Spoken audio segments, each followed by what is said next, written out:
years ago when I was in Yeshivat Itri in Yerushalayim. So one Sukkot, my brother and my sister decided that they were going to come to Eretz Yisrael to spend their Sukkot in the Eretz HaKdosha. It turns out that they came a few days before the Yom Tov. Actually, they were already there from the time of Kippur. Now, what I'm about to tell you now is exactly the way we lived through it, exactly the way the newspapers in Israel, they ended up calling this later on the Nes of Hanukkah. But this did not happen in the time of Hanukkah. This happened actually at this time, the time of the Chagim in Eretz Yisrael. Later on, we found out the story. Later on, we found out that there was a group of terrorists that were coming from Bethlehem, which was right next to the area of Talpiot in Yerushalayim. There was a group, about 8 of them, a few cars. And the plan was that they were going to come down the hill, driving straight into the yeshiva campus. And on the campus, there was not just the yeshiva of Itri, the Bet Midrash, the Kollel, the dormitory buildings, but there was also a young elementary school that moved there only recently, some time before. But this was a very large elementary school. They worked out of these, what they call in Israel, the caravanim, these little bungalows like, these little makeshift type of trailers. How many kids was in this elementary school, you think? Between the boys on one side of the Itri campus and the girls on the other side, there was close to 1,500 children.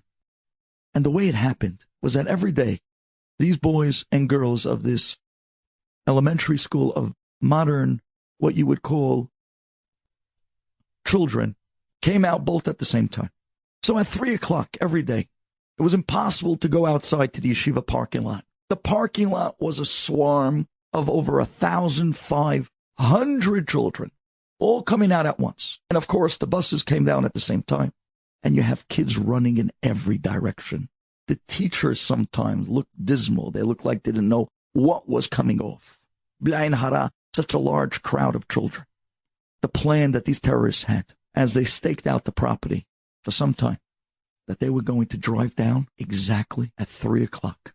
The moment that the bells go off, the moment that the bell rings for school to be out, and all the kids, the moment that they come out in pandemonium, these 1,500 kids with their teachers and with their rebbes, the boys, the girls from different sides of the campus, as the school buses come down, they were going to drive right down, swoop, drive into the campus, jump out of their cars with machine guns, and they were going to open fire on the crowd. That was the plan. And they worked on this plan for months. And finally the day came. Here was the day. And sure enough, they all drove down Derech Hebron. They were all driving cars with Israeli license plates. Like this, they weren't stopped by any of the pit stops. And then as they met together on top of the hill, at 2 minutes to 3 o'clock, they were perfectly in sync on time. They were about to come down to do the disastrous tragedy that they were about to do.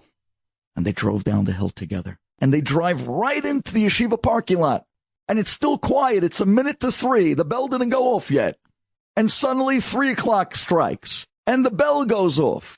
And these men jump out of their cars, these terrorists, holding machine guns. And it's quiet. And there are no kids. And they're looking around. And they're looking at each other. And the yeshiva campus looked like a ghost town. And they looked at each other. What could have gone wrong? Where's the swarm of 1,500 kids? Quickly, not to be nabbed, jumped back into their cars. They drove off, not understanding what took place. Later on, they found out that that day happened to have been Erev Rosh Hashanah. And Hashamayim, the kids had no school on that day. But they weren't done. They said this time they're going to be smarter. So this time they actually called up the schools in advance. And on one day, in Aseret Yemei Teshuvah, right before Kippur, they rescheduled. This time, they weren't going to have the mess up that they came to last time. This time, they had it all planned out. They knew for sure the school had school that day. They knew exactly how many kids, what side they came from. They watched it time and time again. They even had video of it. And now, again, they came back to do what they tried to do the first time. The cars came from different sides of Jerusalem. One car, as we mentioned, came from the side of Bethlehem. And as the car was coming through, Min Hashamayim, although all the cars the terrorists were driving or Israeli cars with Israeli yellow license plates, something caught the eye of this Israeli soldier at the stop coming through Bethlehem into Jerusalem, where they had that checkpoint. Something went off in the eye or the mind of this Israeli soldier. Borei Olam's Rahmanut, we all understand.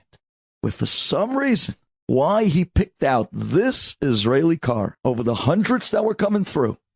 He jumped in front of the car. He waved his arms. He asked the driver not just to stop, but till today, nobody understands what possessed this Israeli soldier to ask the driver and everybody on the inside to get out of the car.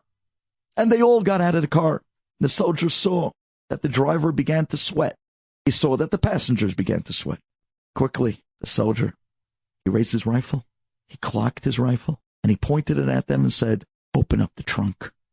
They didn't want to open the trunk. He says again, "Open the trunk." They didn't want to open the trunk. He raises his voice, "Open the trunk now!"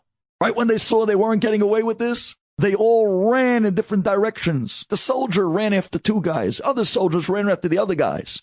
Finally grabbed them, brought them back to the car, and got them to open the trunk. Rabotai, the way the Israeli newspapers reported, there was enough C4 and dynamite. There was enough automatic weapons there. Has v'shalom. Shalom neda. We should never know. We should never know.